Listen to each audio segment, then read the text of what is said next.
Help me to reach 2,000 subscribers. The sound of the printer still hums in my ears, the faint mechanical rhythm that accompanied the destruction of my life. One sheet after another, those DNA results slid out, warm against my trembling hands. I only wanted to prove a silly family theory wrong, something lighthearted for my daughter's wedding speech. Instead, I found a ghost hiding in our bloodline. Probability of paternity: 99.97%. The name beside it wasn't mine. It was his best friend's daughter. I stared at the words until they blurred, the letters twisting into something grotesque. Alive. My husband, David, had fallen silent beside me, his coffee cup halfway to his lips, hand frozen. For a second, I thought he might laugh it off. He didn't. "Evelyn," he said softly, as though afraid of waking something dangerous. "Let me explain. Explain.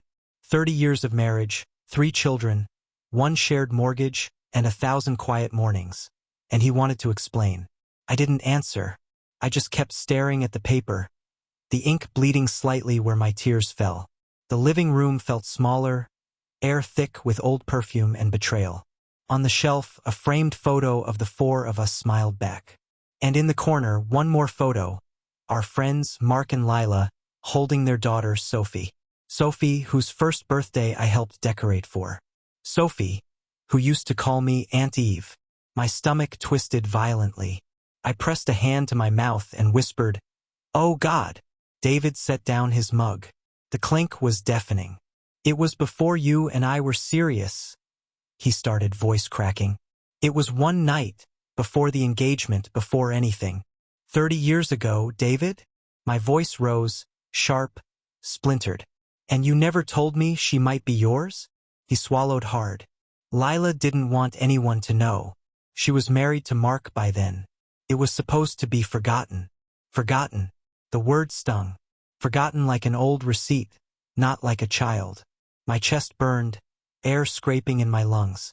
"You've watched that girl grow up," I said. "You've smiled at her birthdays, danced at her graduation, called her Mark's daughter." He closed his eyes. I didn't want to destroy them, or us, but he already had. That evening, the sun set without ceremony. I sat at the kitchen table, staring at the muted blue of the tiles I once insisted we install. Every corner of this house echoed with our history, our laughter, our arguments, our promises. How many of those were built on lies? When my phone buzzed, I nearly didn't look. But the message froze me. "Sophie, Aunt Eve, Mom told me you did a DNA test. Is it true?" I couldn't type for a full minute. My fingers hovered over the keys, heart pounding. Then another text followed. "Please don't hate me. I didn't know." Her words sliced through me. I believed her. That made it worse. The next morning, I found Lila waiting in the driveway.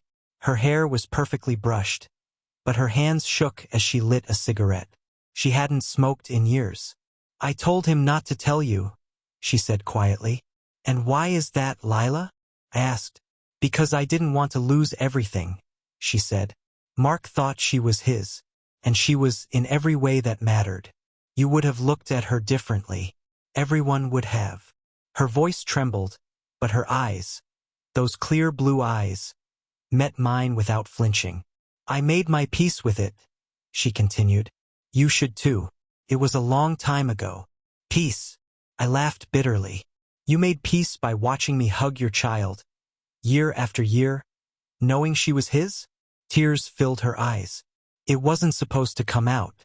It never does, not after this long. But you had to go digging." Something inside me cracked open, a raw sound tearing from my throat. "I trusted both of you. My marriage, my friendship, my family, all tangled in your silence." She looked down, whispering, "We were young. We didn't think it mattered anymore. But it did." Every choice they made back then rippled forward, poisoning years I thought were pure. That night, David slept in the guest room. I could hear him shifting restlessly, the mattress groaning with guilt. I sat awake, replaying the decades. The subtle glances between him and Lila, the private jokes, the way his hand lingered a second too long when handing her a drink. I used to think they were just close friends. Maybe part of me always knew. At dawn, I walked to the porch. The garden was wet with dew, birds scattered like tiny confessions. I thought of Sophie again. How she called me Aunt Eve. How she looked so much like her mother. But now I saw David's eyes in her. The same gray flecks that mirrored our son's. The sound of footsteps approached behind me. David's voice was small. "I'm sorry, Evelyn. I don't expect forgiveness." I turned to face him. "You don't deserve it," I said. My voice didn't shake. "But Sophie does. She deserves the truth." He nodded slowly, shame etched deep into his face. "I'll tell her myself." I stepped closer, close enough to smell the faint scent of his aftershave, the same one he'd worn the night of our anniversary dinner, the night I thought I knew him completely. "You built our life on half-truths," I whispered. "But at least now the lies stop here." He reached out, but I stepped back. For the first time in 30 years, I saw him not as my husband, but as a man flawed, frightened, selfishly human. And I realized that the pain of betrayal wasn't just in what he'd done, but in how long he'd let me love the version of him that never truly existed. The sun rose behind him, spilling light across the garden, bright, unforgiving. I closed the door gently between us, and for the first time in my life the silence felt like freedom.